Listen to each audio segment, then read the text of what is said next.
ਤੁਸੀਂ ਵੀ ਪੰਜਾਬ ਪੁਲਿਸ ਦੇ ਵਿੱਚ ਭਰਤੀ ਹੋਣਾ ਚਾਹੁੰਦੇ ਹੋ ਤੇ ਬੜੇ ਘੱਟ ਸਮੇਂ ਦੇ ਵਿੱਚ ਤਰੱਕੀਆਂ ਵੀ ਪਾਉਣਾ ਚਾਹੁੰਦੇ ਹੋ ਤਾਂ ਇਹ ਖਬਰ ਤੁਹਾਡੇ ਲਈ ਬੇहद ਜ਼ਰੂਰੀ ਹੈ। 3 ਸਾਲ 7 ਮਹੀਨੇ ਤੇ 8 ਦਿਨਾਂ ਦੇ ਵਿੱਚ ਹੀ ਜੋ ਅਮਨਦੀਪ ਕੌਰ ਨੇ ਮੈਡਮ ਉਹ ਕਾਂਸਟੇਬਲ ਤੋਂ ਇੰਸਪੈਕਟਰ ਵੀ ਬਣ ਗਏ। ਬਿਲਕੁਲ ਇੱਥੇ ਹੀ ਬਸ ਨਹੀਂ, ਉਹਨੂੰ ਉਸ ਤੋਂ ਬਾਅਦ ਡੀਐਸਪੀ ਤੇ ਉਸ ਤੋਂ ਬਾਅਦ ਐਸਪੀ ਵੀ ਪ੍ਰਮੋਟ ਕਰਤਾ ਗਿਆ।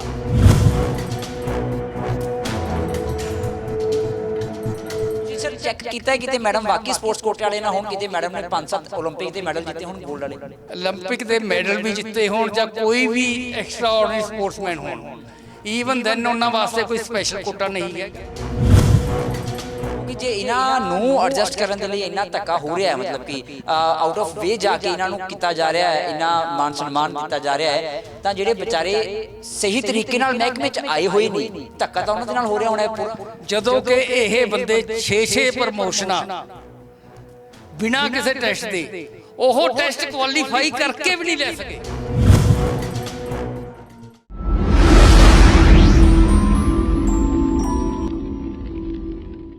ਜੇਕਰ ਤੁਸੀਂ ਵੀ ਪੰਜਾਬ ਪੁਲਿਸ ਦੇ ਵਿੱਚ ਭਰਤੀ ਹੋਣਾ ਚਾਹੁੰਦੇ ਹੋ ਤੇ ਬੜੇ ਘੱਟ ਸਮੇਂ ਦੇ ਵਿੱਚ ਤਰੱਕੀਆਂ ਵੀ ਪਾਉਣਾ ਚਾਹੁੰਦੇ ਹੋ ਤਾਂ ਇਹ ਖਬਰ ਤੁਹਾਡੇ ਲਈ ਬੇहद ਜ਼ਰੂਰੀ ਹੈ। ਤੁਸੀਂ ਦੇਖ ਰਹੇ ਹੋ ਦ ਖਬਰਸਾਰ ਤੇ ਮੈਂ ਹਾਂ ਤੁਹਾਡੇ ਨਾਲ ਠਾਕੁਰ ਅਮਨਦੀਪ ਸਿੰਘ। ਤੁਹਾਨੂੰ ਅੱਜ ਦੱਸਾਂਗੇ ਕਿ ਆਖਰ ਕਿਵੇਂ ਮਹਿਜ਼ 3.5 ਸਾਲ ਦੇ ਵਿੱਚ ਤੁਸੀਂ ਸਿਪਾਹੀ ਤੋਂ SHO ਬਣ ਸਕਦੇ ਹੋ। ਇਸ ਦੇ ਲਈ ਸਭ ਤੋਂ ਪਹਿਲਾਂ ਸਵਾਗਤ ਕਰਾਂਗੇ ਸੀਨੀਅਰ ਐਡਵੋਕੇਟ ਰਮੇਸ਼ ਗੋਇਲ ਜੀ ਦਾ। ਸਰ ਤੁਹਾਡਾ ਬਹੁਤ ਸਵਾਗਤ ਹੈ। ਸਰ ਬਹੁਤ ਬਹੁਤ ਸ਼ੁਕਰੀਆ। ਸਰ ਜਿਵੇਂ ਮੈਂ ਹੁਣ ਦੱਸਿਆ ਵੀ ਦਰਸ਼ਕਾਂ ਨੂੰ ਬਈ ਸਿਰਫ 3.5 ਸਾਲ ਦੇ ਵਿੱਚ ਕਿਵੇਂ ਸਿਪਾਹੀ ਤੋਂ ਇੰਸਪੈਕਟਰ ਬਣਨਾ ਹੈ, ਫਿਰ ਜੇ ਭਾਗ ਜ਼ਿਆਦਾ ਹੀ ਚੰਗੇ ਹੋਏ ਤਾਂ DSP SP SSP ਵੀ ਬੰਦਾ ਬਣ ਸਕਦਾ ਹੈ। ਇਹ ਤਰੀਕਾ ਦੱਸੋ ਸਰ, ਤੇ ਉਦਾਹਰਨ ਵੀ ਮੈਂ ਸੁਣਿਆ ਤੁਹਾਡੇ ਕੋਲ ਬਹੁਤ ਨੇ। ਦੇਖੋ ਗੱਲ ਤਰੀਕੇ ਦੀ ਨਹੀਂ ਹੈ, ਇਹ ਗੱਲਾਂ ਮੈਨੂਪੂਲੇਸ਼ਨਸ ਦੀਆਂ ਨੇਗੀਆਂ। ਕੁਝ ਬੰਦੇ ਮੈਨੂਪੂਲੇਸ਼ਨਸ ਕਰਕੇ ਬਿਨਾਂ ਟੈਸਟ ਦਿੱਤੇ, ਬਿਨਾਂ ਕੋਈ ਪ੍ਰੋਸੀਜਰ ਅਡਾਪਟ ਕੀਤੇ, ਬਲਕਿ ਰੂਲਾਂ ਨੂੰ ਨਜ਼ਰਅੰਦਾਜ਼ ਕਰਕੇ ਵੀ ਪ੍ਰਮੋਟ ਕੀਤੇ ਜਾਂਦੇ ਰਹੇ ਨੇ। ਸਾਡੇ ਕੋਲੇ ਇਹੋ ਜਿਹੇ ਕਈ ਉਦਾਹਰਨ ਨੇ ਜਿੱਥੇ ਕਿ ਕੁਝ ਬੰਦਿਆਂ ਨੂੰ 3 ਸਾਲਾਂ ਦੇ ਵਿੱਚ ਜਾਂ 3.5 ਸਾਲਾਂ ਦੇ ਵਿੱਚ ਜੋ ਕਨਸਟੇਬਲ ਆਏ ਸਨ, ਉਹਨਾਂ ਨੂੰ ਕਨਸਟੇਬਲ ਤੋਂ SHO ਤੱਕ ਪ੍ਰਮੋਟ ਕਰ ਦਿੱਤਾ ਗਿਆ। ਇਹੀ ਨਹੀਂ, ਉਹ ਪ੍ਰਮੋਸ਼ਨਾਂ ਹਫ਼ਤੇ ਜਾਂ 2 ਹਫ਼ਤਿਆਂ ਦੇ ਬਾਅਦ ਵੀ ਕੀਤੀਆਂ ਗਈਆਂ।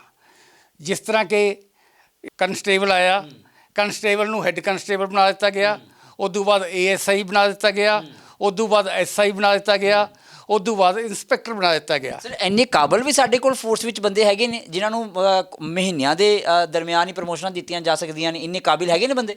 ਉਹ ਜਿਹੜੇ ਬੰਦੇ ਨੇਗੇ ਉਹਨਾਂ ਨੇ ਮੈਨੂਪੂਲੇਸ਼ਨ ਜਿਹੜੀਆਂ ਕੀਤੀਆਂ, ਉਹਨਾਂ ਨੇ ਮੈਨੂਪੂਲੇਸ਼ਨ ਕੀਤੀਆਂ ਕਿ ਇਹ ਜਿਹੜੇ ਬੰਦੇ ਹਨ ਇਹ ਸਪੋਰਟਸ ਕੋਟੇ 'ਚੋਂ ਆਏ ਹਨ। ਉਹਨਾਂ ਨੇ ਸਪੋਰਟਸ ਕੋਟੇ ਦਾ ਅਨਡਿਊਡ ਐਡਵਾਂਟੇਜ ਲੈਂਦੇ ਹੋਏ ਤੇ ਪ੍ਰਮੋਸ਼ਨਾਂ ਲਈ ਗਏ। ਜਦੋਂ ਉਹਨਾਂ ਤੋਂ ਪੁੱਛਿਆ ਗਿਆ ਇਹ ਪ੍ਰਮੋਸ਼ਨਾਂ ਕਿਸ ਆਧਾਰ 'ਤੇ ਦਿੱਤੀਆਂ ਜਾ ਰਹੀਆਂ ਹਨ, ਤਾਂ ਉਹਨਾਂ ਨੂੰ ਕਿਹਾ ਗਿਆ ਜਿਸ ਵੇਲੇ ਇਹਨਾਂ ਦੀ ਭਰਤੀ ਕੀਤੀ ਗਈ ਤਾਂ ਉਸ ਵੇਲੇ ਇਹਨਾਂ ਨੂੰ ਜਵਾਨੀ ਤੌਰ 'ਤੇ ਕਿਹਾ ਗਿਆ ਸੀਗਾ ਕਿ ਤੁਹਾਨੂੰ ਆਊਟ ਆਫ ਦਾ ਵੇ ਅਸੀਂ ਪ੍ਰਮੋਸ਼ਨਾਂ ਦੇਵਾਂਗੇ। ਅਤੇ ਉਸ ਆਧਾਰ ਦੇ ਉੱਤੇ ਇਹਨਾਂ ਨੇ ਕੁਛ ਦਿਨਾਂ ਦੇ ਵਿੱਚ ਹੀ ਕੁਛ ਬੰਦਿਆਂ ਨੂੰ ਪ੍ਰਮੋਟ ਕੀਤਾ। ਜਿਸ ਤਰ੍ਹਾਂ ਕਿ ਮੇਰੇ ਕੋਲੇ ਕਈ ਬੈਸਟ ਐਗਜ਼ੈਂਪਲਸ ਹਨ। ਇੱਕ ਅਮਨਦੀਪ ਕੌਰ ਹੈ, ਉਸ ਨੇ 7/4/1990 ਨੂੰ ਐਜ ਏ ਕਨਸਟੇਬਲ ਇਨਰੋਲ ਹੋਈ ਅਤੇ ਉਹਨੂੰ C ਗ੍ਰੇਡ ਉਹਨੂੰ 7/3/90 ਨੂੰ ਦੇ ਦਿੱਤਾ ਗਿਆ। ਉਦੋਂ ਬਾਅਦ ਉਹਨੂੰ ਐਜ ਏ ਹੈੱਡ ਕਨਸਟੇਬਲ 10/3/90 ਨੂੰ ਪ੍ਰਮੋਟ ਕਰ ਦਿੱਤਾ ਗਿਆ। ਉਦੋਂ ਬਾਅਦ ਉਹਨੂੰ SI 25/8/92 ਨੂੰ ਪ੍ਰਮੋਟ ਕਰ ਦਿੱਤਾ ਗਿਆ ਅਤੇ ਇਸ ਤੋਂ ਬਾਅਦ ਉਹਨੂੰ ਇੰਸਪੈਕਟਰ 12/8/93 ਨੂੰ ਯਾਨੀ ਕਿ ਲਗਭਗ 3 ਸਾਲਾਂ ਦੇ ਵਿੱਚ ਪ੍ਰਮੋਟ ਕਰ ਦਿੱਤਾ ਗਿਆ। ਮਤਲਬ 3 ਸਾਲ 7 ਮਹੀਨੇ ਤੇ 8 ਦਿਨਾਂ ਦੇ ਵਿੱਚ ਹੀ ਜੋ ਅਮਨਦੀਪ ਕੌਰ ਨੇ ਮੈਡਮ ਉਹ ਕਾਂਸਟੇਬਲ ਤੋਂ ਇੰਸਪੈਕਟਰ ਵੀ ਬਣ ਗਏ। ਬਿਲਕੁਲ ਇੱਥੇ ਹੀ ਬਸ ਨਹੀਂ, ਉਹਨੂੰ ਉਦੋਂ ਬਾਅਦ DSP ਤੇ ਉਸ ਤੋਂ ਬਾਅਦ SP ਵੀ ਪ੍ਰਮੋਟ ਕਰ ਦਿੱਤਾ ਗਿਆ। ਜਿਹੜਾ ਕਿ ਇੱਕ ਹਿਸਟਰੀ ਕ੍ਰੀਏਟ ਕਰਨ ਵਾਲੀ ਗੱਲ ਹੈ ਕਿ ਇੱਕ ਬੰਦਾ ਜਿਸ ਨੇ ਕੋਈ ਟੈਸਟ ਨਾ ਪਾਸ ਕੀਤਾ ਹੋਵੇ ਅਤੇ ਇੱਕ ਬੰਦਾ ਜਿਸ ਨੇ ਕੋਈ ਲੋਅਰ ਸਕੂਲ ਨਾ ਕੀਤਾ ਹੋਵੇ, ਅੱਪਰ ਸਕੂਲ ਨਾ ਕੀਤਾ ਹੋਵੇ, ਅਤੇ ਉਦੋਂ ਬਾਅਦ ਵੀ ਉਹਨੂੰ ਆਊਟ ਆਫ ਦੀ ਵੇ ਜਾ ਕੇ ਪ੍ਰਮੋਸ਼ਨਾਂ ਦੇ ਕੇ 3 ਸਾਲਾਂ ਦੇ ਵਿੱਚ ਕਨਸਟੇਬਲ ਤੋਂ ਇੰਸਪੈਕਟਰ ਪ੍ਰਮੋਟ ਕਰ ਦਿੱਤਾ ਜਾਵੇ। ਅਤੇ ਇੰਸਪੈਕਟਰ ਤੋਂ ਬਾਅਦ ਉਦੋਂ ਬਾਅਦ ਉਸ ਨੂੰ ਡੀਐਸਪੀ ਅਤੇ ਐਸਪੀ ਪ੍ਰਮੋਟ ਕਰਤਾ ਜਾਵੇ। ਇਹ ਸਿਰਫ ਇੱਕ ਬੰਦਾ ਨਹੀਂ ਹੈ। ਲੇਕਿਨ ਵੈਸੇ ਮੈਂ ਜਿਹੜੀ ਤੁਸੀਂ ਗੱਲ ਦੱਸੀ ਹੈ ਪ੍ਰਮੋਸ਼ਨਸ ਵਾਲੀ, ਬੜੀ ਹੈਰਾਨੀ ਵਾਲੀ ਗੱਲ ਹੈਗੀ ਹੈ ਬਈ ਐਨਰੋਲਮੈਂਟ ਹੁੰਦੀ ਹੈ 4/1/1990 ਨੂੰ, ਠੀਕ ਹੈ, ਤੇ C2 ਬਣ ਜਾਂਦੇ ਨੇ ਮੈਡਮ 7/3/1990 ਨੂੰ, ਠੀਕ 2 ਮਹੀਨੇ ਤੇ 3 ਦਿਨ ਤੋਂ ਬਾਅਦ। ਉਸ ਤੋਂ ਬਾਅਦ C2 ਤੋਂ ਹੈੱਡ ਕਾਂਸਟੇਬਲ ਸਿਰਫ 3 ਦਿਨਾਂ ਬਾਅਦ 10/3/1990 ਨੂੰ। ਉਸ ਤੋਂ ਬਾਅਦ ਅਗਲੀ ਪ੍ਰਮੋਸ਼ਨ ASI ਦੀ, ਉਹ ਹੁੰਦੀ ਹੈ 21/9/1990 ਨੂੰ, ਯਾਨੀ ਤਕਰੀਬਨ 6 ਮਹੀਨੇ ਤੇ 11 ਦਿਨ ਬਾਅਦ। ਤੇ ਉਸ ਤੋਂ ਬਾਅਦ ਸਬ ਇੰਸਪੈਕਟਰ ਬਣ ਜਾਂਦੇ ਨੇ 25/8/1992 ਨੂੰ, ਤਕਰੀਬਨ ਜੇ ਅਸੀਂ ਲਾਈਏ ਤਾਂ 2 ਸਾਲਾਂ ਤੋਂ ਥੋੜ੍ਹਾ ਘੱਟ 11 ਕੁ ਮਹੀਨੇ ਤੋਂ ਬਾਅਦ ਉਹ ਸਬ ਇੰਸਪੈਕਟਰ ਵੀ ਬਣ ਗਏ। ਤੇ ਉਸ ਤੋਂ ਠੀਕ 1 ਸਾਲ ਤੋਂ ਬਾਅਦ, 1 ਸਾਲ ਹੋਣ ਨੂੰ ਵੀ 13 ਦਿਨ ਬਾਕੀ ਸੀ, ਮੈਡਮ ਨੂੰ ਇੰਸਪੈਕਟਰ ਬਣਾ ਦਿੱਤਾ ਗਿਆ 12/8/1993 ਨੂੰ। ਤੇ ਇਹ ਸ਼ਾਇਦ ਸਾਡੇ ਦੇਸ਼ ਵਿੱਚ ਹੀ ਹੋ ਸਕਦਾ ਹੈ, ਕਿਤੇ ਹੋਰ ਤਾਂ ਨਹੀਂ ਹੋ ਸਕਦਾ ਮੇਰੇ ਖਿਆਲ ਇੱਦਾਂ ਦਾ ਕੰਮ। ਰੂਲਾਂ ਦੀ ਨਜ਼ਰਅੰਦਾਜ਼ੀ ਤਾਂ ਆਪਣੇ ਇੰਡੀਆ ਦੇ ਵਿੱਚ ਹੀ ਜ਼ਿਆਦਾ ਉਹ ਹੈ। ਇਹ ਅੱਛਾ, ਤੁਸੀਂ ਸਰ ਚੈੱਕ ਕੀਤਾ ਹੈ ਕਿਤੇ ਮੈਡਮ ਵਾਕਈ ਸਪੋਰਟਸ ਕੋਟੇ ਵਾਲੇ ਨਾ ਹੋਣ? ਕਿਤੇ ਮੈਡਮ ਨੇ 5-7 ਓਲੰਪਿਕ ਦੇ ਮੈਡਲ ਜਿੱਤੇ ਹੋਣ, ਗੋਲਡ ਵਾਲੇ, ਓਲੰਪਿਕ ਦੇ ਮੈਡਲ ਵੀ ਜਿੱਤੇ ਹੋਣ ਜਾਂ ਕੋਈ ਵੀ ਐਕਸਟਰਾ ਆਰਡੀਨਰੀ ਸਪੋਰਟਸਮੈਨ ਹੋਣ, ਈਵਨ ਦੈਨ ਉਹਨਾਂ ਵਾਸਤੇ ਕੋਈ ਸਪੈਸ਼ਲ ਕੋਟਾ ਨਹੀਂ ਹੈਗਾ। ਸਿਰਫ 10% ਕੋਟਾ ਸਪੈਸ਼ਲ ਰੂਲਾਂ ਦੇ ਵਿੱਚ ਪ੍ਰੋਵਾਈਡਡ ਹੈ। ਉਹਦੇ ਵਿੱਚ ਸੁਪਰੀਮ ਕੋਰਟ ਨੇ, ਹਾਈ ਕੋਰਟ ਨੇ ਬੜਾ ਕਲੀਅਰ ਕੀਤਾ ਹੈ ਕਿ ਉਸ ਦੇ ਵਿੱਚ ਹੀ ਇਹ ਸਪੋਰਟਸ ਵਾਲੇ ਪਰਸਨ ਆਉਂਦੇ ਨੇਗੇ। ਉਸ ਦੇ ਵਾਸਤੇ ਵੀ ਕੋਈ ਇਹ ਨਹੀਂ ਹੈ ਕਿ ਜੇ ਉਹ ਕੁਆਲੀਫਿਕੇਸ਼ਨਾਂ ਪੂਰੀਆਂ ਨਹੀਂ ਕਰਦੇ, ਜੇ ਉਹ ਪੇਪਰ ਕੁਆਲੀਫਾਈ ਨਹੀਂ ਕਰਦੇ ਤਾਂ ਉਹਨਾਂ ਨੂੰ ਕੋਈ ਪ੍ਰਮੋਟ ਨਹੀਂ ਕੀਤਾ ਜਾ ਸਕਦਾ। ਐਲੀਜੀਬਿਲਟੀ ਕ੍ਰਾਈਟੇਰੀਆ ਉਹਨਾਂ ਨੂੰ ਫੇਰ ਵੀ ਪੂਰਾ ਕਰਨਾ ਪਵੇਗਾ। ਸਰ ਸਪੋਰਟਸ ਪਰਸਨ ਦੀ ਕੋਈ ਨਾ ਕੋਈ ਡੈਫੀਨੇਸ਼ਨ ਵੀ ਦਿੱਤੀ ਗਈ ਹੋਣੀ ਹੈ? ਐਦਾਂ ਨੇ ਵੀ ਮਹੱਲੇ 'ਚ ਕਬੱਡੀ ਬੜਾ ਸੋਹਣਾ ਖੇਡਦਾ ਮੁੰਡਾ, ਯਾਰ ਇਹਨੂੰ ਪੁਲਿਸ ਭਰਤੀ ਕਰ ਦਿਓ। ਸਪੋਰਟਸ ਪਰਸਨ ਵਾਸਤੇ ਸਿਰਫ ਉਹੀ ਬੰਦੇ ਕੰਸੀਡਰ ਕੀਤੇ ਜਾਂਦੇ ਆ ਜਿਨ੍ਹਾਂ ਨੇ ਕਿ ਨੈਸ਼ਨਲ ਜਾਂ ਇੰਟਰਨੈਸ਼ਨਲ ਲੈਵਲ ਦੇ ਉੱਤੇ ਕੋਈ ਉਹ ਕੀਤੀ ਹੋਵੇ। ਉਹਦੇ ਵਾਸਤੇ ਵੀ ਕੋਈ ਉਸ ਤੋਂ ਬਿਨਾਂ, ਬਲਕਿ ਕੁਝ ਕੇਸਾਂ ਦੇ ਵਿੱਚ ਬੰਦਿਆਂ ਦੁਆਰਾ ਇਹ ਪਲੀ ਲਈ ਜਾਂਦੀ ਰਹੀ ਆ ਕਿ 10% ਤੋਂ ਇਲਾਵਾ ਦੂਸਰਾ ਕੋਟਾ ਵੀ ਹੈ। ਉਹ ਹਾਈ ਕੋਰਟ ਨੇ ਅਤੇ ਸੁਪਰੀਮ ਕੋਰਟ ਨੇ ਬੜਾ ਕਲੀਅਰ ਕਰ ਦਿੱਤਾ ਸੀ ਕਿ ਇਸ ਤੋਂ ਇਲਾਵਾ ਸਿਰਫ ਜਿਹੜਾ ਕੋਟਾ ਹੈ ਉਹ 10% ਹੀ ਹੈ ਅਤੇ 10% ਤੋਂ ਉੱਤੇ ਸਪੋਰਟਸ ਵਾਸਤੇ ਕੋਈ ਵੱਖਰਾ ਕੋਟਾ ਨਹੀਂ ਹੈ। ਤੇ ਇਹ ਮੈਡਮ 10% ਚਾਹੁੰਦੇ? ਇਹ 10% ਦੇ ਵਿੱਚ ਨਹੀਂ ਆਉਂਦੇ ਸਰ। ਅੱਛਾ, ਜਿਵੇਂ ਮੈਂ ਗੱਲ ਵੀ ਕੀਤੀ, ਕਿਉਂਕਿ ਅਦਰਵਾਈਜ਼ ਵੀ ਸਪੋਰਟਸ ਕੋਟੇ ਦੇ ਵਾਸਤੇ ਵੀ ਜਾਂ ਪ੍ਰਮੋਸ਼ਨ ਵਾਸਤੇ ਵੀ, ਈਵਨ ਇਫ ਜੇ ਉਹ 10% ਦੇ ਵਿੱਚ ਵੀ ਆਉਂਦੇ ਆ ਜਾਂ ਹੋਰ ਆ, even then she or he must be qualified to be promoted for the higher post. To become eligible for the higher post, she will have to qualify the tests prescribed under the rules. ਉਹਨਾਂ ਨੇ ਰੂਲਾਂ ਦੇ ਤਹਿਤ ਕੋਈ ਵੀ test ਜਾਂ ਕੋਈ ਵੀ exam qualify ਨਹੀਂ ਕੀਤਾ, ਇਸ ਕਰਕੇ ਇਹਨਾਂ ਨੂੰ ਕਦੇ ਵੀ ਪ੍ਰਮੋਟ ਕਰਨਾ ਨਹੀਂ ਸੀ ਬਣਦਾ। ਫਿਰ ਪ੍ਰਮੋਸ਼ਨ ਕਿਸ ਆਧਾਰ 'ਤੇ ਮਿਲੀ?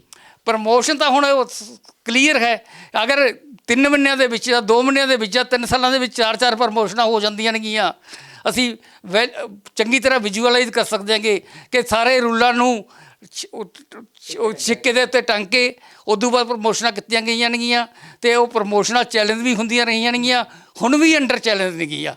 ਉਦੋਂ ਬਾਅਦ ਉਹ ਸਿਰਫ ਇਹਨਾਂ ਨੂੰ 3-3 4-4 ਪ੍ਰਮੋਸ਼ਨਾਂ ਹੀ ਨਹੀਂ ਦਿੱਤੀਆਂ ਗਈਆਂ, ਉਦੋਂ ਬਾਅਦ ਇਹਨਾਂ ਨੂੰ DSP SP ਤੱਕ ਪ੍ਰਮੋਟ ਕਰ ਦਿੱਤਾ ਗਿਆ ਗਾ। ਅਤੇ ਇੱਥੇ ਹੀ ਬਸ ਨਹੀਂ, ਇਹ ਜਦੋਂ ਸਰਕਾਰ ਨੇ ਦੇਖਿਆ ਕਿ ਇਹਨਾਂ ਬੰਦਿਆਂ ਦੀਆਂ ਪ੍ਰਮੋਸ਼ਨਾਂ ਗਲਤ ਨਹੀਂ ਆ ਤਾਂ ਕੁਛ ਪੋਸਟਾਂ ਇਹਨਾਂ ਨੇ ਉਹਦੇ ਪ੍ਰਵਿਊ 'ਚੋਂ PPSC ਦੇ ਪ੍ਰਵਿਊ 'ਚੋਂ ਕੱਢ ਕੇ ਇਹਨਾਂ ਨੂੰ ਬੰਦਿਆਂ ਨੂੰ ਐਡਜਸਟ ਕਰਨ ਦੀ ਕੋਸ਼ਿਸ਼ ਕੀਤੀ ਗਈ। ਉਹ ਵੀ ਚੈਲੰਜ ਹੋਇਆ। ਫੁੱਲ ਬੈਂਚ ਦੀ ਜੱਜਮੈਂਟ ਆਈ ਜਸਕਰਨ ਬਰਾੜ ਦੇ ਕੇਸ ਦੇ ਵਿੱਚ, ਅਤੇ ਉਸ ਤੋਂ ਬਾਅਦ ਵੀ ਇਹਨਾਂ ਨੇ ਇਹ ਕੋਸ਼ਿਸ਼ ਕੀਤੀ ਕਿ ਜੀ ਇਹ ਜਿਹੜੀਆਂ ਪੋਸਟਾਂ ਜਿਹੜੀਆਂ ਅਸੀਂ ਇਹਨਾਂ ਨੂੰ ਜਿਹੜੀਆਂ ਹੈ ਕਾਡਰ ਤੋਂ ਬਾਹਰ ਕੱਢ ਕੇ ਉਹ ਪੋਸਟਾਂ ਨੂੰ ਇਹਨਾਂ ਨੇ ਭਰਨ ਦੀ ਕੋਸ਼ਿਸ਼ ਕੀਤੀ ਗਈ। ਅਤੇ ਆਊਟ ਆਫ ਦ ਵੇ ਜਾ ਕੇ ਬਾਰ ਕੋਸ਼ਿਸ਼ਾਂ ਕਰਦਾ ਰਿਹਾ ਮਹਿਕਮਾ। ਇਹਨਾਂ ਨੂੰ ਇਹ ਕਿਉਂ ਨਾ ਲੱਗਿਆ ਵੀ ਜੇ ਅਸੀਂ ਹੀ ਰੂਲ ਬ੍ਰੇਕ ਕਰਾਂਗੇ ਤਾਂ ਲੋਕਾਂ ਨੂੰ ਅਸੀਂ ਐਗਜ਼ਾਮਪਲ ਕੀ ਸੈੱਟ ਕਰਾਂਗੇ? ਰੂਲ ਬ੍ਰੇਕ ਕਰਨਾ ਇਹ ਤਾਂ ਇੱਕ ਪੁਲਿਸ ਡਿਪਾਰਟਮੈਂਟ ਦੇ ਵਿੱਚ ਮੈਨੂੰ ਆਮ ਜੀ ਗੱਲ ਲੱਗਦੀ ਆ। ਅਤੇ ਅਦਰਵਾਈਜ਼ ਇਹ ਕਿਤੇ ਵੀ ਉਹਨਾਂ ਨੂੰ ਕਿਤੇ ਪ੍ਰਮੋਟ ਨਹੀਂ ਸੀ ਕਰਨਾ ਬਣਦਾ। ਮੈਂ ਉਹੀ ਤੁਹਾਨੂੰ ਮੈਂ ਸਵਾਲ ਕਰਨ ਲੱਗਿਆ ਸੀਗਾ ਵੀ ਤੁਸੀਂ ਇੱਕ ਵਾਰ ਤੁਸੀਂ ਵੈਸੇ ਤਾਂ ਕਈ ਵਾਰ ਕੀਤਾ ਹੋਣਾ ਚੈੱਕ ਵੀ ਜਦੋਂ ਐਨਰੋਲ ਹੋਏ ਨੇ 2 ਮਹੀਨੇ ਬਾਅਦ ਹੀ ਇਹਨਾਂ ਨੂੰ C2 ਕੀਤਾ ਗਿਆ ਹੈ, ਕਿਤੇ 2 ਮਹੀਨਿਆਂ ਦੇ ਅੰਦਰ ਅੰਦਰ ਕੋਈ ਓਲੰਪਿਕਸ ਤਾਂ ਨਹੀਂ ਹੋਏ ਸੀ? ਨਹੀਂ, ਕੋਈ ਓਲੰਪਿਕ ਨਹੀਂ ਹੋਏ ਤੇ ਕੋਈ ਓਲੰਪਿਕ ਹੋਏ ਵੀ ਹੋਣ ਜਾਂ ਨਹੀਂ ਹੋਏ ਹੋਣ, ਉਹਨਾਂ ਦਾ ਇਹਦੇ ਨਾਲ ਕੋਈ ਤਲਕ ਨਹੀਂ ਹੈਗਾ। ਕਿਉਂਕਿ ਇੰਨੀ ਸਪੀਡ ਨਾਲ ਤਾਂ ਮੇਰੇ ਖਿਆਲ 'ਚ ਬੁਲਟ ਟ੍ਰੇਨ ਨਹੀਂ ਚੱਲਦੀ ਹੋਣੀ ਚਾਈਨਾ 'ਚ, ਜਾਪਾਨ 'ਚ ਜਿੰਨੀ ਤੇਜ਼ ਇਹਨਾਂ ਨੂੰ ਪ੍ਰਮੋਸ਼ਨਾਂ ਮਿਲੀਆਂ। ਤੇ ਉਸ ਤੋਂ ਬਾਅਦ ਹੈੱਡ ਕਾਂਸਟੇਬਲ ਤੋਂ ਬਾਅਦ ASI, ਅੱਛਾ 6 ਮਹੀਨੇ ਤੋਂ ਬਾਅਦ ਹੀ ਹੈੱਡ ਕਾਂਸਟੇਬਲ ਤੋਂ ਬਣਨ ਤੋਂ ਬਾਅਦ 6 ਮਹੀਨੇ ਬਾਅਦ ਹੀ ਇਹਨਾਂ ਨੂੰ ASI ਬਣਾ ਦਿੱਤਾ ਗਿਆ ਹੈ। ਉਦੋਂ ਤਾਂ ਨਹੀਂ ਕਿਤੇ ਓਲੰਪਿਕ ਸੀਗੇ? ਹੁਣ ਇਹਨਾਂ ਨੂੰ ਇਹ ਸਰਕਾਰ ਦੀ ਸਿਰਫ ਇੱਕੋ ਪਲੀ ਆ, ਹਾਈ ਕੋਰਟ ਦੇ ਵਿੱਚ ਵੀ ਤੇ ਬਾਕੀ ਕੇਸਾਂ ਦੇ ਵਿੱਚ ਵੀ ਇੱਕੋ ਪਲੀ ਲਈ ਗਈ ਕਿ ਜਦੋਂ ਅਸੀਂ ਇਹਨਾਂ ਨੂੰ ਭਰਤੀ ਕੀਤਾ ਸੀਗਾ ਤਾਂ ਅਸੀਂ ਇਹਨਾਂ ਨੂੰ ਜਵਾਨੀ ਤੌਰ 'ਤੇ ਆਸ਼ਵਾਸਨ ਦਿੱਤਾ ਸੀ, ਇੰਨੀ ਪੱਕੀ ਜ਼ੁਬਾਨ ਦੀ ਹੈ ਹਾਂ, ਕਿ ਅਸੀਂ ਤੁਹਾਨੂੰ ਜਲਦ ਤੋਂ ਜਲਦ ਪ੍ਰਮੋਟ ਕਰਾਂਗੇ ਤੇ ਐਕਸੀਲਰੇਟਡ ਪ੍ਰਮੋਸ਼ਨ ਦੇਵਾਂਗੇ। ਤੇ ਉਸੇ ਦਾ ਫਾਇਦਾ ਉਠਾਉਂਦੇ ਹੋਏ ਇਹਨਾਂ ਨੂੰ ਐਕਸੀਲਰੇਟਡ ਪ੍ਰਮੋਸ਼ਨ ਦਿੱਤੀ। ਮਤਲਬ ਇੱਕ ਗਲਤ ਕੰਮ ਕਰਨ ਦੇ ਲਈ ਜ਼ੁਬਾਨੀ ਕਿਸੇ ਨੂੰ ਕਹਿ ਦੇਣਾ ਤੇ ਉਹ ਜ਼ੁਬਾਨ ਨੂੰ ਇੰਨਾ ਕੁ ਪਗਾਣਾ ਵੀ ਉਹ ਗਲਤ ਕੰਮ ਕਰਕੇ ਛੱਡਿਆ ਹੈ, ਮਤਲਬ ਇੰਨੀ ਪੱਕੀ ਹੈ ਪੰਜਾਬ ਪੁਲਿਸ? ਇਹ ਤਾਂ ਪੰਜਾਬ ਪੁਲਿਸ ਨੂੰ ਜ਼ਿਆਦਾ ਪਤਾ ਹੋ ਸਕਦਾ ਗਾ ਵੀ ਕਿੰਨੀ ਕੁ ਪੱਕੀ ਆ, ਪਰ ਇਹ ਗੱਲ ਬੜੀ ਕਲੀਅਰ ਹੈ ਕਿ ਜਦੋਂ ਵੀ ਇਹ ਪ੍ਰਮੋਸ਼ਨਾਂ ਕੀਤੀਆਂ ਗਈਆਂ ਰੂਲਾਂ ਨੂੰ ਬਿਲਕੁਲ ਛਿੱਕੇ 'ਤੇ ਟੰਗਿਆ ਗਿਆ ਤੇ ਕਿਸੇ ਨੇ ਕਿਸੇ ਰੂਲ ਦੀ ਪਰਵਾਹ ਨਹੀਂ ਕੀਤੀ, ਕਿਸੇ ਨੇ ਕਿਸੇ ਨਿਯਮ ਦੀ ਪਰਵਾਹ ਨਹੀਂ ਕੀਤੀ, ਕਿਸੇ ਨੇ ਕਿਸੇ ਜੱਜਮੈਂਟ ਦੀ ਪਰਵਾਹ ਨਹੀਂ ਕੀਤੀ, ਕਿਸੇ ਨੇ ਕਿਸੇ ਹਾਈ ਕੋਰਟ ਦੇ ਫੈਸਲੇ ਦੀ ਪਰਵਾਹ ਨਹੀਂ ਕੀਤੀ, ਕਿਸੇ ਨੇ ਕਿਸੇ ਦੇ ਸੁਪਰੀਮ ਕੋਰਟ ਦੇ ਫੈਸਲੇ ਦੀ ਪਰਵਾਹ ਨਹੀਂ ਕੀਤੀ। ਜਦੋਂ ਕਿ ਹਾਈ ਕੋਰਟ ਵਾਰ-ਵਾਰ ਇਹ ਕਹਿ ਚੁੱਕੀ ਹੈਗੀ ਕਿ 10% ਤੋਂ ਜ਼ਿਆਦਾ ਪ੍ਰਮੋਸ਼ਨਾਂ ਨਹੀਂ ਕੀਤੀਆਂ ਜਾ ਸਕਦੀਆਂ, ਉਹ ਵੀ ਜਿਹੜੀਆਂ ਪ੍ਰਮੋਸ਼ਨਾਂ ਨੇਗੀਆਂ ਉਹਦੇ ਵਾਸਤੇ ਵੀ ਪ੍ਰੋਪਰ ਪ੍ਰੋਸੀਜਰ ਫੋਲੋ ਕਰਨਾ ਬਣਦਾ ਗਾ। ਉਹ ਬਿਨਾਂ ਟੈਸਟ ਕੁਆਲੀਫਾਈ ਕੀਤੇ ਜਾਂ ਬਿਨਾਂ ਰੂਲਾਂ ਦੇ ਤਹਿਤ ਜੋ ਬੰਦਾ ਐਲੀਜੀਬਲ ਨਹੀਂ ਹੈ ਕੋਈ ਵੀ ਪ੍ਰਮੋਸ਼ਨ ਨਹੀਂ ਕੀਤੀ। ਤਾਂ ਇਹ ਹੁਣ ਰੈਗੂਲਰ ਦੇ ਵਿੱਚ ਆਉਂਦੇ ਨੇ ਜਾਂ ਫਿਰ ਇਹਨਾਂ ਵਾਸਤੇ ਐਕਸ ਕਾਡਰ ਕ੍ਰੀਏਟ ਕੀਤੀਆਂ ਗਈਆਂ ਨੇ? ਕਿਉਂਕਿ ਜੇ ਇਹਨਾਂ ਨੂੰ ਐਡਜਸਟ ਕਰਨ ਦੇ ਲਈ ਇੰਨਾ ਧੱਕਾ ਹੋ ਰਿਹਾ ਹੈ, ਮਤਲਬ ਕਿ ਆਊਟ ਆਫ ਵੇ ਜਾ ਕੇ ਇਹਨਾਂ ਨੂੰ ਕੀਤਾ ਜਾ ਰਿਹਾ ਹੈ, ਇੰਨਾ ਮਾਨ ਸਨਮਾਨ ਦਿੱਤਾ ਜਾ ਰਿਹਾ ਹੈ, ਤਾਂ ਜਿਹੜੇ ਵਿਚਾਰੇ ਸਹੀ ਤਰੀਕੇ ਨਾਲ ਮਹਿਕਮੇ 'ਚ ਆਏ ਹੋਏ ਨਹੀਂ, ਧੱਕਾ ਤਾਂ ਉਹਨਾਂ ਦੇ ਨਾਲ ਹੋ ਰਿਹਾ ਹੋਣਾ ਪੂਰਾ।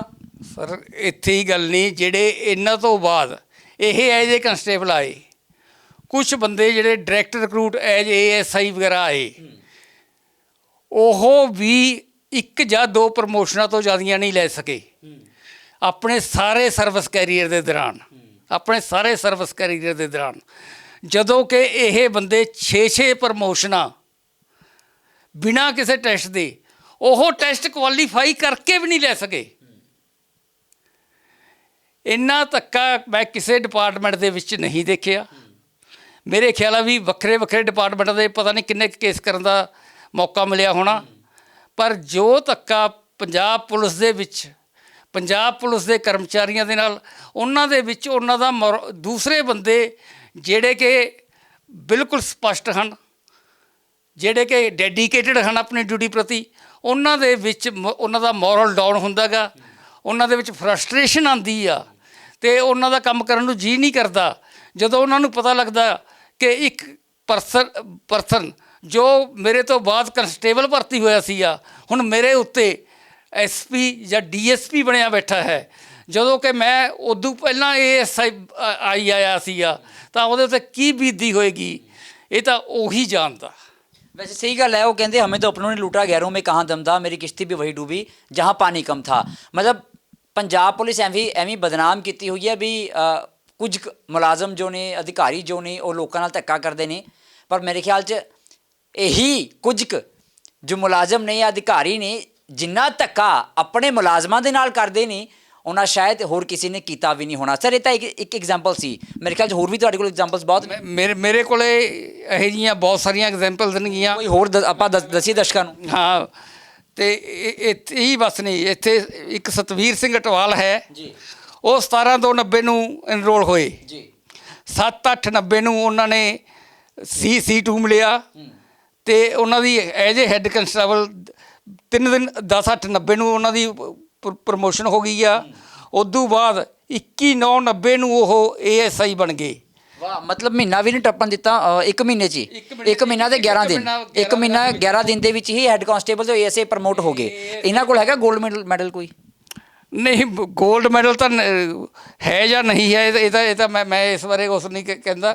ਜੇ 골ਡ ਮੈਡਲ ਹੋਵੇ ਵੀ ਈਵਨ ਦੈਨ ਰੂਲਾਂ ਦੇ ਤਹਿਤ ਉਹ ਪ੍ਰਮੋਟ ਨਹੀਂ ਕੀਤੇ ਜਾ ਸਕਦੇ, ਕਿਉਂਕਿ ਰੂਲਾਂ ਦੇ ਤਹਿਤ ਕੁਆਲੀਫਿਕੇਸ਼ਨ ਤੇ ਐਕਸਪੀਰੀਅੰਸ ਵਗੈਰਾ ਪੂਰਾ ਕਰਨਾ ਬਹੁਤ ਜ਼ਰੂਰੀ ਹੈ।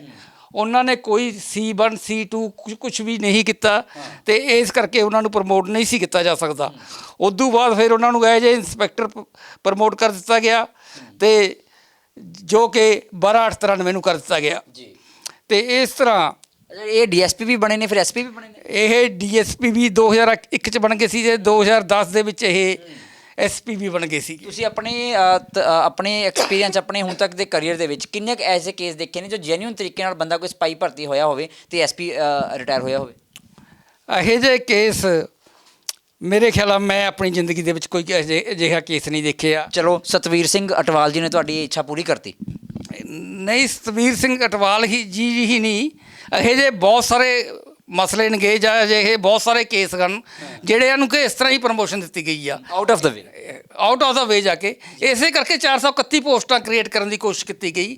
ਜਦੋਂ 431 ਪੋਸਟਾਂ ਦਾ ਵੀ ਪੰਗਾ ਪਿਆ ਤਾਂ ਉਦੋਂ ਬਾਅਦ ਫਿਰ ਇਹਨਾਂ ਨੇ ਕਿਹਾ ਜੀ ਅਸੀਂ PAP 'ਚ ਲੈ ਕੇ ਜਾ ਰਹੇ ਹਾਂ, ਅਸੀਂ 295 ਪੋਸਟਾਂ ਕ੍ਰੀਏਟ ਕਰ ਰਹੇ ਹਾਂ, ਇਹ ਐਕਸ ਕਾਡਰ ਬਣਾ ਰਹੇ ਹਾਂ, ਇਹ ਡਾਈਂਗ ਕਾਡਰ ਬਣਾ ਰਹੇ ਹੈਗੇ।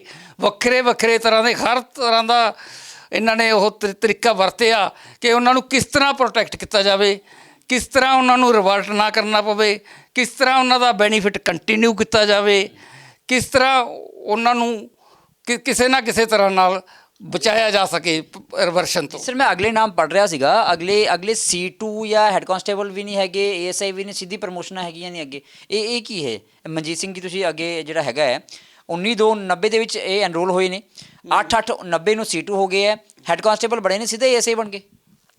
ਇਹ ਤਾਂ ਦੇਖੋ ਐਗਜ਼ੈਕਟਲੀ ਜੋ ਸਾਡੇ ਕੋਲ ਡਾਟਾ ਹੈ ਉਹਦੇ ਮੁਤਾਬਕ ਸਾਡੇ ਕੋਲ ਜਿਹੜਾ ਡਾਟਾ ਹੈ ਉਹਦੀ ਪ੍ਰਮੋਸ਼ਨ ਹੈ ASI ਦਾ ਹੈ। ਹੋ ਸਕਦਾ ਕਿ ਸਾਡੇ ਕੋਲ ਕੋਈ ਡਾਟਾ ਥੋੜ੍ਹਾ ਮੋਟਾ ਕੋਈ ਮਿਸ ਵੀ ਹੋ ਗਿਆ ਹੋਵੇ, ਵੀ ਉਹ ਉਸ ਪੀਰੀਅਡ ਦੇ ਦੌਰਾਨ ਉਹਨਾਂ ਨੂੰ ਕਿਤੇ ਕਾਗਜ਼ਾਂ ਦੇ ਵਿੱਚ ਜਾਂ ਵੈਸੇ ਹੈੱਡ ਕਾਂਸਟੇਬਲ ਮਹੀਨੇ 20 ਦਿਨ ਵਾਸਤੇ ਬਣਾ ਦਿੱਤਾ ਗਿਆ ਹੋਵੇ। ਤੇ ਸਰ ਇਹ ਇੰਨੇ ਵੱਡੇ ਪੱਧਰ 'ਤੇ ਇਹ ਜੋ ਅਣਗਹਿਲੀਆਂ ਹੋ ਰਹੀਆਂ ਨੇ, ਕਹਿ ਸਕਦੇ ਹਾਂ ਕਿ ਇੱਕ ਵੱਡਾ ਪ੍ਰਮੋਸ਼ਨ ਘੁਟਾਲਾ ਪੰਜਾਬ ਪੁਲਿਸ ਦੇ ਮਹਿਕਮੇ ਵਿੱਚ ਨਾ ਸਿਰਫ ਹੁਣ ਹੋਇਆ ਹੈ, ਬੜੇ ਲੰਮੇ ਸਮੇਂ ਤੋਂ ਹੁੰਦਾ ਰਿਹਾ। ਇਹ ਤਾਂ ਸ਼ੁਰੂ ਤੋਂ ਹੀ ਹੁੰਦਾ ਆ ਰਿਹਾ। ਇਸ ਤੋਂ ਪਹਿਲਾਂ ਵੀ ਕੁਝ ਬੰਦੇ ਪ੍ਰਮੋਟ ਕਰ ਦਿੱਤੇ ਗਏ ਸੀਗੇ।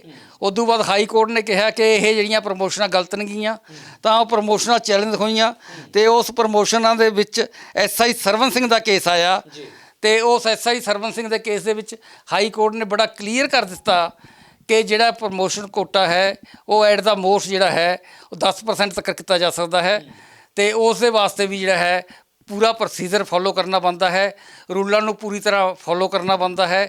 ਉਦੋਂ ਬਾਅਦ ਹੀ ਜਿਸ ਬੰਦੇ ਨੇ C1 C2 ਵਗੈਰਾ ਕੀਤਾ ਹੋਵੇ ਉਸੇ ਦੇ ਮੁਤਾਬਕ ਪ੍ਰਮੋਸ਼ਨਾਂ ਕਰਨੀਆਂ ਬਣਦੀਆਂ ਨੇਗੀਆਂ। ਕੋਈ ਵੀ ਅਜਿਹਾ ਰੂਲ ਨਹੀਂ ਜੋ ਇਹ ਕਹਿੰਦਾ ਹੋਵੇ ਕਿ ਜੋ ਬੰਦਾ ਐਲੀਜੀਬਲ ਨਹੀਂ ਜਾਂ ਕੁਆਲੀਫਿਕੇਸ਼ਨ ਪੂਰੀਆਂ ਨਹੀਂ ਕਰਦਾ ਉਸ ਨੂੰ ਤੁਸੀਂ ਆਊਟ ਆਫ ਦੀ ਵੇ ਜਾ ਕੇ ਪ੍ਰਮੋਟ ਕਰ ਸਕੋ। ਤੇ ਸਰ ਹੁਣ ਮੈਟਰ ਹਾਈ ਕੋਰਟ ਦੇ ਵਿੱਚ ਹੈਗਾ ਤੇ ਹੁਣ ਕਿਸ ਸਟੇਜ 'ਤੇ ਖੜਾ ਹੈ ਮੈਟਰ ਹਾਈ ਕੋਰਟ ਦੇ ਵਿੱਚ ਪੈਂਡਿੰਗ ਆ ਕਿਉਂਕਿ ਕਰੋਨਾ ਦੇ ਕਾਰਨ ਕੇਸਾਂ ਦੀ ਸੁਣਵਾਈ ਦੇ ਵਿੱਚ ਕਾਫੀ ਡਿਫੀਕਲਟੀਜ਼ ਆ ਰਹੀ ਹੈ, ਵਰਕਲੋਡ ਇੰਨਾ ਜ਼ਿਆਦਾ ਹੈ ਤੇ ਇਸ ਕਰਕੇ ਹਜੇ ਕੇਸ ਪੈਂਡਿੰਗ ਚੱਲ ਰਿਹਾ ਹੈ। ਲੇਕਿਨ ਜਦੋਂ ਵੀ ਕੇਸ ਦਾ ਇਸ ਦਾ ਫੈਸਲਾ ਹੁੰਦਾ ਹੈ, ਹੋ ਸਕਦਾ ਵੀ ਇਹਨਾਂ ਵਿੱਚੋਂ ਕਈ ਜਣੇ ਰਿਟਾਇਰ ਵੀ ਹੋ ਜਾਣ, ਕੀ ਇਹਨਾਂ ਕੋਲੋਂ ਰਿਕਵਰੀ ਲਈ ਜਾਵੇਗੀ ਕਿ ਇਹਨਾਂ ਨੂੰ ਬਣਦੀ ਸਜ਼ਾ ਮਿਲੇਗੀ ਜਾਂ ਇਹਨਾਂ ਨੂੰ ਸ਼ਹਿ ਦੇਣ ਵਾਲੇ ਅਫਸਰਾਂ ਨੂੰ ਸਜ਼ਾ ਮਿਲੇਗੀ? ਇਹ ਤਾਂ ਅਦਾਲਤ ਦੇ ਫੈਸਲੇ 'ਤੇ ਡਿਪੈਂਡ ਕਰੇਗਾ ਕਿ ਅਦਾਲਤ ਕੀ ਹੁਕਮ ਪਾਸ ਕਰਦੀ ਹੈ। ਵੈਸੇ ਰਿਕਵਰੀ ਬਣਦੀ ਹੈ ਕਿ ਨਹੀਂ ਬਣਦੀ, ਕਿਉਂਕਿ ਜੇ ਬੰਦਾ ਕਾਂਸਟੇਬਲ ਤੋਂ ਅੱਗੇ ਹੈੱਡ ਕਾਂਸਟੇਬਲ ਬਣਨ ਦੇ ਲਾਇਕ ਹੀ ਨਹੀਂ, ਕਾਬਿਲ ਹੀ ਨਹੀਂ, ਤੇ ਉਹ ਪੂਰਾ ਭੋਗ ਕੇ DSP SP ਤੱਕ ਪਹੁੰਚਦਾ ਹੈ ਤੇ ਇਟ ਮੀਨਸ ਕਿ ਉਹ ਸਾਰਾ ਕੁਝ ਰਿਕਵਰ ਹੋਣਾ ਬਣਦਾ ਹੈ। ਵੈਸੇ ਤਾਂ ਦੇਖੋ ਅਦਾਲਤ ਹੁਕਮ ਹੀ ਪਾਸ ਕਰ ਸਕਦੀ ਹੈ। ਅਦਾਲਤ ਨੇ ਹੁਕਮ ਪਾਸ ਕੀਤੇ ਨੇ, ਕਈ ਕੇਸਾਂ ਦੇ ਵਿੱਚ ਹੁਕਮ ਪਾਸ ਕੀਤੇ ਨੇਗੇ, ਪਰ ਇਹ ਸਰਕਾਰ ਦੀ ਵੀ ਡਿਊਟੀ ਬਣਦੀ ਹੈ ਕਿ ਉਹ ਅਦਾਲਤ ਦੇ ਹੁਕਮਾਂ ਨੂੰ ਚੰਗੀ ਤਰ੍ਹਾਂ ਲਾਗੂ ਕਰੇ ਅਤੇ ਉਹਨਾਂ ਅਫਸਰਾਂ ਦੇ ਖਿਲਾਫ ਜਿਨ੍ਹਾਂ ਅਫਸਰਾਂ ਨੇ ਗਲਤ ਪ੍ਰਮੋਸ਼ਨ ਦਿੱਤੀ ਹੈ ਜਾਂ ਗਲਤ ਪ੍ਰਮੋਸ਼ਨ ਦੇਣ ਦੇ ਵਿੱਚ ਜੋ ਜ਼ਿੰਮੇਵਾਰ ਹਨ ਉਹਨਾਂ ਦੇ ਖਿਲਾਫ ਵੀ ਕਾਰਵਾਈ ਕਰਨੀ ਬਣਦੀ ਹੈ। ਤੇ ਅਗਰ ਉਹਨਾਂ ਨੇ ਗਲਤ ਤੌਰ 'ਤੇ ਕੋਈ ਹੁਕਮ ਪਾਸ ਕੀਤੇ ਹਨ ਜਾਂ ਕੋਈ ਰੂਲਾਂ ਦੀ ਨਜ਼ਰਅੰਦਾਜ਼ੀ ਕੀਤੀ ਹੈ ਜਾਂ ਰੂਲਾਂ ਨੂੰ ਪੱਖੋਂ ਪਰੋਖੇ ਕਰਕੇ ਉਹਨਾਂ ਨੂੰ ਪ੍ਰਮੋਸ਼ਨਾਂ ਦਿੱਤੀਆਂ ਜਾਂਦੀਆਂ ਹਨ ਤਾਂ ਉਹਨਾਂ ਅਫਸਰਾਂ ਦੇ ਨੂੰ ਵੀ ਬਖਸ਼ਣਾ ਨਹੀਂ ਬਣਦਾ। ਬਿਲਕੁਲ, ਸਾਡੇ ਨਾਲ ਗੱਲਬਾਤ ਕਰਨ ਲਈ ਬਹੁਤ ਬਹੁਤ ਧੰਨਵਾਦ ਸਰ।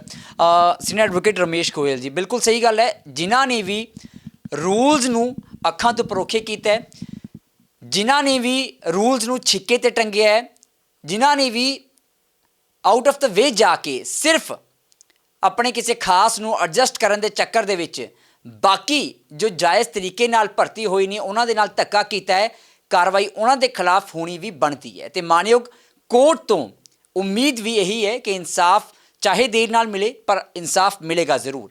ਪਰ ਹਾਂ, ਇੱਕ ਗੱਲ ਹੋਰ ਹੈ, ਕੁਝ ਦਿਨ ਪਹਿਲਾਂ ਜਿਹੜੀ ਇੱਕ ਆਡੀਓ ਸਾਹਮਣੇ ਆਈ ਸੀ ਬਈ ਇੱਕ ਭੋਲਾ ਡਰੱਗ ਰੈਕੇਟ ਮਾਮਲੇ ਦੇ ਵਿੱਚ ਭਗੌੜਾ ਸਬ ਇੰਸਪੈਕਟਰ ਤਤਕਾਲੀ ਡੀਜੀਪੀ ਨੂੰ ਦਿਸ਼ਾ ਨਿਰਦੇਸ਼ ਦੇ ਰਿਹਾ ਹੈ ਵੀ ਫਲਾਣੇ ਦੀ ਪੋਸਟਿੰਗ ਫਲਾਣੀ ਜਗ੍ਹਾ ਕਰੋ, ਫਲਾਣੇ ਦੀ ਟ੍ਰਾਂਸਫਰ ਫਲਾਣੀ ਜਗ੍ਹਾ ਕਰੋ। ਮਤਲਬ ਇਹ ਕੋਈ ਗੱਲ ਨਵੀਂ ਨਹੀਂ, ਇਹ ਪਹਿਲਾਂ ਤੋਂ ਹੁੰਦਾ ਆ ਰਿਹਾ ਹੈ। ਜੇ ਇੱਕ ਬੰਦਾ ਸਿਰਫ 3.5 ਸਾਲਾਂ ਦੇ ਵਿੱਚ ਹੀ ਕਾਂਸਟੇਬਲ ਤੋਂ ਇੰਸਪੈਕਟਰ ਬਣ ਗਿਆ, ਆਖਰ ਉਹ ਕਿਵੇਂ ਬਣ ਗਿਆ? ਕਿਸੇ ਨੇ ਸਵਾਲ ਕਿਉਂ ਨਹੀਂ ਕੀਤਾ? ਜਾਂ ਫਿਰ ਸਵਾਲ ਕਰਨ ਵਾਲਿਆਂ ਦੇ ਮੂੰਹ ਬੰਦ ਕੀਤੇ ਗਏ, ਜਾਂ ਡਰਾ ਕੇ ਜਾਂ ਧਮਕਾ ਕੇ? ਪਰ ਹੁਣ ਮਾਣਯੋਗ ਕੋਰਟ ਵਿੱਚ ਮਾਮਲਾ ਹੈ ਤੇ ਉਮੀਦ ਹੈ ਜਸਟਿਸ ਦੀ। ਲੇਕਿਨ ਹੈਰਾਨੀ ਇਸ ਗੱਲ ਦੀ ਵੀ ਹੁੰਦੀ ਹੈ ਕਿ ਸ਼ਾਇਦ ਇਹ ਵੀ ਆਪਣੇ ਆਪ ਦੇ ਵਿੱਚ ਇੱਕ ਵਰਲਡ ਰਿਕਾਰਡ ਹੋਵੇਗਾ ਕਿ ਮਹਿਜ਼ ਕੁਝ ਦਿਨਾਂ ਦੇ ਵਿੱਚ ਹੀ ਕਾਂਸਟੇਬਲ ਹੈੱਡ ਕਾਂਸਟੇਬਲ ਬਣਦਾ ਹੈ, C2 ਕਲੀਅਰ ਹੁੰਦਾ ਹੈ, ਹੈੱਡ ਕਾਂਸਟੇਬਲ ਬਣਦਾ ਹੈ, ASI ਬਣਦਾ ਹੈ, ਸਬ ਇੰਸਪੈਕਟਰ ਤੇ ਇੰਸਪੈਕਟਰ ਬਣਦਾ ਹੈ, ਹੋਰ ਤਾਂ ਹੋਰ DSP SP ਵੀ ਬਣ ਜਾਂਦਾ ਹੈ। ਤੇ ਜਿਹੜਾ ਵਿਚਾਰਾ ਪੇਪਰ ਦਿੰਦਾ ਥੱਕ ਗਿਆ, ਉਹ ਹੋ ਸਕਦਾ ਹੈ 2 ਪ੍ਰਮੋਸ਼ਨਾਂ ਹੀ ਆਪਣੇ ਪੂਰੇ ਸਰਵਿਸ ਕਰੀਅਰ ਦੇ ਵਿੱਚ ਲੈ ਸਕਿਆ ਹੋਵੇ। ਪਰ ਜਾਪਾਨ ਦੀ ਬੁਲਟ ਟ੍ਰੇਨ ਨੂੰ ਵੀ ਫੇਲ ਕਰ ਦਿੱਤਾ ਪੰਜਾਬ ਪੁਲਿਸ ਦੇ ਕੁਝ ਕਰਪਟ ਅਧਿਕਾਰੀਆਂ ਨੇ, ਐਸੇ ਬੰਦਿਆਂ ਨੇ ਜਿਨ੍ਹਾਂ ਨੇ ਰਿਉੜੀਆਂ ਦੀ ਤਰ੍ਹਾਂ ਤਰੱਕੀਆਂ ਵੰਡੀਆਂ ਨੇ, ਪ੍ਰਮੋਸ਼ਨਸ ਨੂੰ ਵੰਡਿਆ ਹੈ। ਤੇ ਸ਼ਾਇਦ ਇਸ ਨੂੰ ਹੀ ਕਹਿੰਦੇ ਨੇ ਪ੍ਰਮੋਸ਼ਨ ਘੋਟਾਲਾ। ਕੈਮਰਾ ਪਰਸਨ ਮਨੋਜ ਦੇ ਨਾਲ ਠਾਕੁਰ ਅਮਨਦੀਪ ਸਿੰਘ, ਦ ਖਬਰਸਾਰ, ਚੰਡੀਗੜ੍ਹ।